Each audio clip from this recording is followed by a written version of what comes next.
and I think the live stream's okay. It's probably just us. Paul, can you just check the live stream? So our next speaker, who hopefully everybody cross their fingers for half an hour that our internet holds up, is Monique. She's coming to us from South Africa, and her talk is hitting home runs from home, keeping students fit during COVID. And if you don't know Monique, she quickly established herself as an on-the-go English resource developer in South Africa, as a 21st century teaching ambassador of education. She is an innovative South African woman who intends to leave a legacy to thousands of struggling learners in her country. She's been an English teacher for the past 9 years, and when she's not teaching, she provides services to the National and Provincial Department of Education for developing assessments, while also being an active personal development trainer for fellow educators. So Monique, over to you. Perfect. Thank you so much for the opportunity.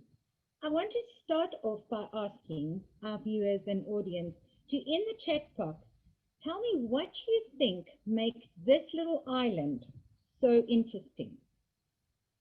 Interesting enough for me to actually want to speak about it today. Now, if you're still not completely sure, let me just give you a few clues. This island does not have a single inch of flat surface. So yes, you heard me right.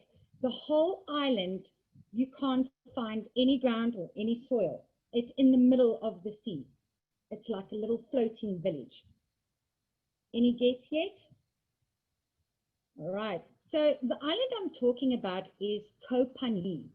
It's situated in South Asia, or actually South Thailand. And what makes it so interesting is it actually boasts with a football club that really knocked everybody's socks off. The football club's name is Phangan Football Club. And what makes it so interesting is they did something most people would not even consider doing. So growing up, obviously, they loved watching football and really wanted to practice themselves. The only problem was there was no flat surface or ground to play on. So instead of seeing it as just a we can't do it obstacle, the children shifted their minds or their thinking processes and took matters into their own hands. And what they did was they built their own pitch. This pitch actually consisted out of wooden planks, and it was held up by stilts. Now, playing on a pitch like this wasn't the easiest task. So what they had to do was maneuver on a very small area, and younger players actually feared that they would fall off into the water. Now, what we might see as challenges, they actually used against their opponents. And at the end, the skills that they developed was skills their opponents did not have. And this made them one of the best football clubs in Asia. They completely stood out and took top of the league. Now, this made me think. This made me wonder, what am I doing that I could do differently? And ultimately, after this story, I changed in the way I perceive things. I changed how I teach, and I changed how I interact with other people. And the reason for this was because I realized that a person or people need to create their own platform for success. No one would do it for you. Now, as you've heard, my name is Moniques Bachman, and I'm an English teacher from South Africa. Beautiful country, but when observed closely, you would find that it's a country with no resources, riddled in poverty, and high levels of crime. This all due to unemployment. It's a country with 11 official languages, overcrowded classrooms to the point where learners have up to 50 learners with one teacher in a class, And believe it or not, schools with only 8% working libraries. Now, this is very bad because the progress in international study actually found that South African learners aged around 10, 78% of them cannot read for meaning. And this turned over into detrimental news because illiteracy at such a young age actually adversely affects a learner cognitively and educationally. And this then turns into discipline problems later. Now, you can imagine what everyone was thinking, teachers, parents, learners, when our president told us that we are going into level 5 lockdown, 2 days into our vacation. It was absolute chaos. The weeks that followed were highlighted with anxiety and stress and worry. See, we as teachers in South Africa worried about our learners going hungry because a lot of them actually received food parcels from the school, and a lot of times that's the only food they receive for the day. We were also very concerned about our curriculum, how it would look and how we'd work around it. Another thing was we cared about the safety of our families and of our learners. But what concerned us most was the fact that we weren't able to teach online in the same way the rest of the world was teaching. And the reason for this was because 9.5% of South African households are connected to the internet. And this becomes even bleaker when you look at the 2% in rural areas. So this was the time the shift came, the mind shift, the pivotal moment where a teacher had to decide what they were going to do. They had two choices. They either could find excuses, sit on their hands and do absolutely nothing about it, or they could have been proactive, taking the time to really build on their personal development, be innovative. It was a time, 130 days for some, where they could experiment with activities. They could try and find ways of optimally using the limited resources they have. And most importantly, it was a time where they could open the doors for creativity. Now, creativity is important, and I was wondering if you guys know why education and creativity go hand in hand so beautifully. Any ideas? Well, creativity is important because it generates new ideas. And people who are creative find it easier to actually apply those. It's like they see the links that others don't see. They see the world differently. And they also find situations that are uncertain more or much more easier to work through them than people who don't boost in creativity as much. So creativity is key to success, especially during COVID. Now, when everybody was working towards the same objective, collaboration became easier in South Africa. We received support from the government where they showed lessons on television and on radio. Social media groups actually came together and ensured learners can get to their goal with shared resources. Companies like Ubiscuit Branding went out of their way to keep motivation in learners high by donating printed documents of work that they couldn't access due to being less fortunate. Teachers were listening to inspirational podcasts and webinars from South Africa's very own Super Teachers Unite. And through this, kept going for their height of success. But parents also played a huge role in their child's academic prospects by guiding them and helping them throughout COVID. Now, the thing was, parents also had the opportunity to see how it feels to teach learners who are unmotivated and a lot of times have no discipline. And this, in turn, actually helped the teacher-parent relationship later on. So, obviously, I had to find a way to connect with my learners. And I chose WhatsApp. I chose WhatsApp because even though learners struggle with data and might not have internet at home, most had a smart device in a household or in the street, in the neighborhood. So it was easily accessible. Also, it is a platform that is very low in data. So I knew not a lot of costs would go out, especially knowing that it's data versus food.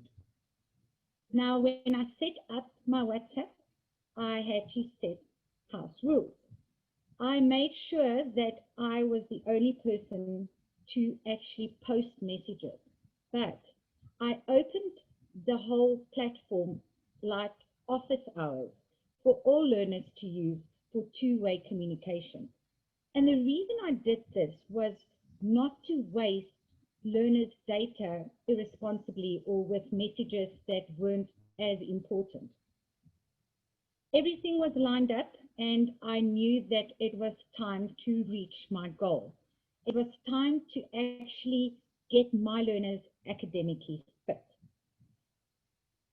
Now, just again, I wonder, what would you think would be the 5 most important elements when creating learning resources for your learners?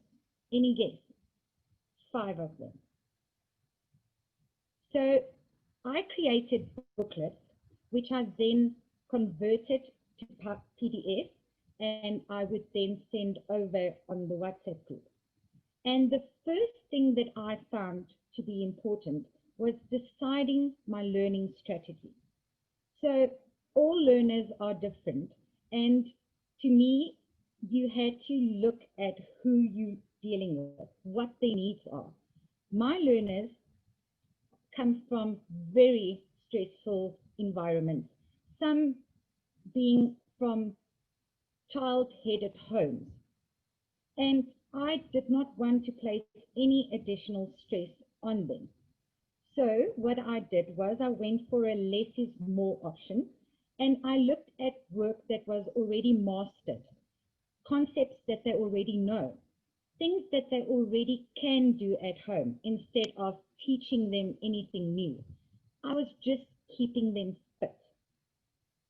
Now, as you can understand, South Africa, with its limited resources, have classrooms where learners only have a blackboard, sometimes an overhead projector, and sometimes not even paper. So to me, it was important creating booklets full of color, full of fun. It was a different time of learning, and it was a different time, so I didn't see why not. Now, if you look at this slide, you'll wonder what's going on. And I always giggle when I see it because it reminds me of a post I saw once where a learner is asked in a test to study the table below before answering the question. And what the learner did was literally go down and study the bottom of the table. And what that taught me was students get confused very quickly, especially when they already struggle to read. So my next step would be keeping it simple. I did this by creating instructions that were short, clear, and to the point. I also made sure that my themes were universal and students could relate to it. Also, I scaffolded all activities to help them through every step, like breaking it down for them. And finally, because they struggled to read, I took all new vocabulary or all concepts that they might not understand, and I explained it to them beforehand. Now, the next step that one should always keep in mind is applying the learning. Now, different variety was key here. Writing being one skill, I would create different activities. One where they might use a cartoon and write a narrative. The other where they break up a complete essay and change the title and add in figures of speech. Also, Bloom's taxonomy was used when setting up all questions. Learners would move from a lower level question up to a higher level question, for instance, having appreciation for a text. I tried to be out of the box, make it fun, keeping it very creative. So post activities normally had an element of something they had to make. With the essay, for instance, this one, they had to create a self-portrait after writing an essay about themselves, using illustrations and symbols or pictures they've drawn. Or another option was, for instance, they created a figures of speech book where they used puns and metaphors as nearly like anchor charts. Also, I made sure to revisit concepts that already has been taught for learners who might have fallen behind in previous years, just to spark up their memory. Now, you can guess what the next step or item for me would have been, and it is reading. Now, reading, as you all might know, really boosts feelings of happiness, and it really opens a world that would not be accessible otherwise. So all my booklets was rich in reading text. I would go and find short stories, folklore, but also informative text out of magazines and newspapers. And the final step that I believe in creating a meaningful learning booklet was motivation. Because ultimately, if you are not motivated and nobody actually does the work, then all the work was for nothing. So with regard to motivation, I made sure the learners understand why they are learning their specific skill. I tried to bring over how the skill would be used later on in life and that the skill actually holds a lot of importance. I also changed my language habits. So what I want you to do is I want you to read what one teacher stated or gave as instruction to a learner, and then afterwards I'm going to allow you to read another teacher's version. See if you can find the difference in how they actually instructed the learner to complete something.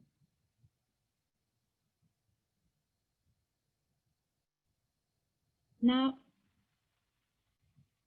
I am very similar, or I tried to be very similar to Teacher 2, because Teacher 2 wasn't teacher-centric with the language that he or she used.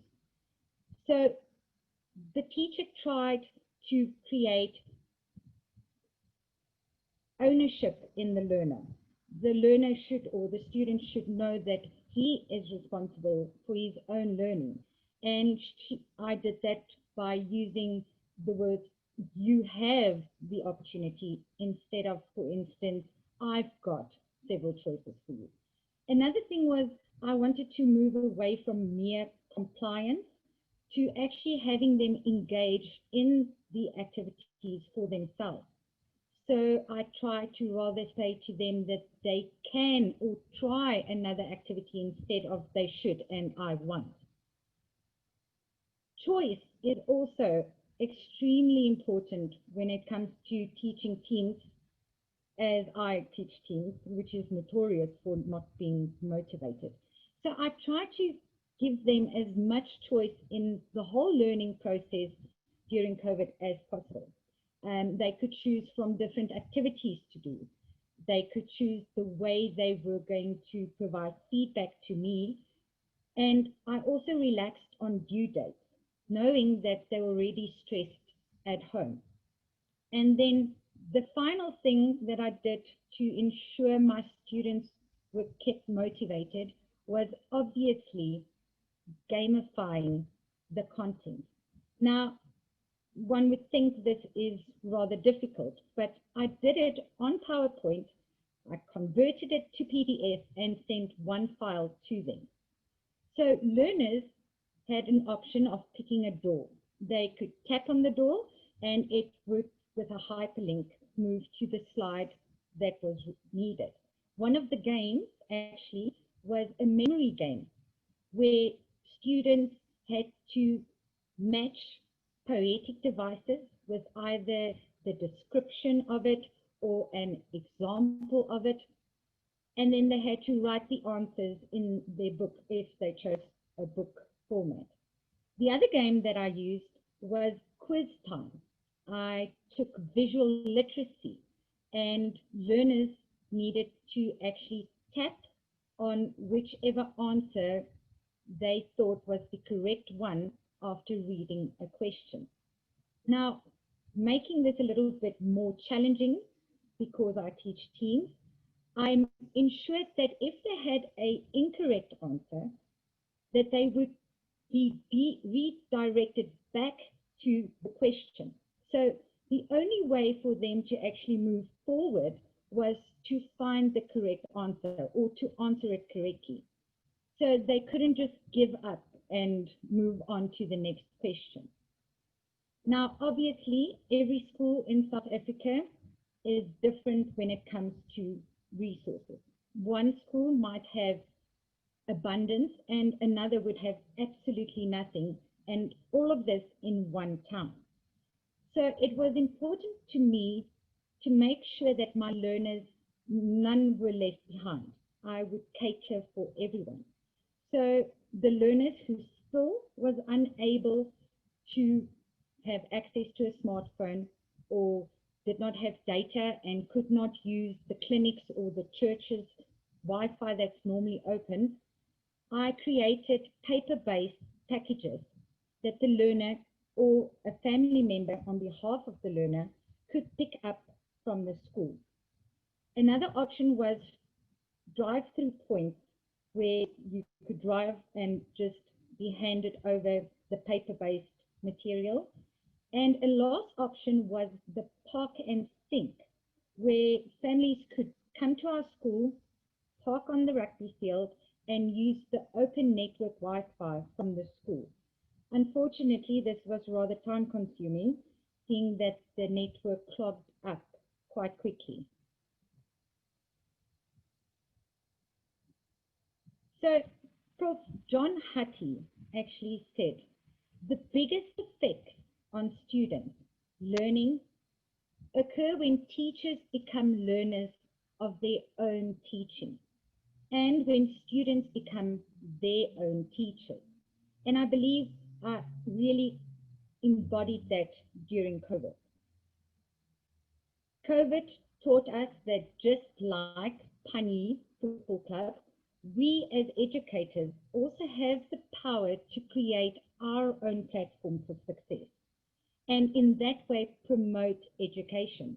As long as we remain lifelong learners and we keep on being innovative, willing to take the lead in creating better circumstances for our students, that we will find success. All we need is a shift in thinking, bursts of creativity, and unlimited passion for what we do and for our learners. So I hope that you go out today and find the time to go and create your own platform for success. Wow, thank you, Monique. So it was great that you managed to stay there, and we got such a great talk from you. Can I just ask you to explain something to the audience, because a couple of people aren't sure. You know, when you gamified your material there, and you had the three doorways. If I heard you right, you said you made it as a PowerPoint, then turned it into a PDF. I think Yeah. there are people in the audience that wouldn't know about that, so there isn't time to give them a lesson on it. But can you possibly briefly say how that's done? Yeah. So what I did was I hyperlinked slides. So if, for instance, they tapped on a door, it would be hyperlinked to, let's say, slide number 8, which would be the front page of, let's say, the game. And then if they tap again on, let's say, start, it would hyperlink them to slide number 10, which is the game. And you actually hyperlink all, I think one game is about, say, 40 maybe slides of just hyperlinks slide after slide. Yeah. Perfect. So people don't realize that if you go into your PowerPoint, you can find the little hyperlink, and you can make it jump to other slides and do it that way. That is so amazing as a talk. And we managed to keep the program on track with it. As I said to Paul on chat during that, the inventiveness of teachers always astounds me. And there are some incredible ideas in that, not just the gamified ideas, but the way that you managed to deal with students that didn't have connections and working around that. And superb. So I would now like to thank you one more time, and if hopefully you can see the chat box of people all giving you your thanks. You so much. And well done. I'm sure. I hope you enjoyed it despite the stress of the beginning and dropping out just before you started. You would never have known, but that had happened. So thank you so much, Monique. So I'm going to ask you now to switch off your camera and audio, and then we'll turn around towards the next speaker. As I said before, I think it's always important for people in the audience to understand that the people that we invite to speak at the conferences, some of them are obviously people that have done talks before and so on, but we always like to give opportunities to people who are doing their first presentations or to share their experiences. And I hope it comes across there are many people today that have been sharing their experiences for the first time, and it's quite a big platform to come and do your talks on. So well done to all those speakers, and thank you so much to Abigail and Monique, especially there, for sharing their experiences, which I think we can all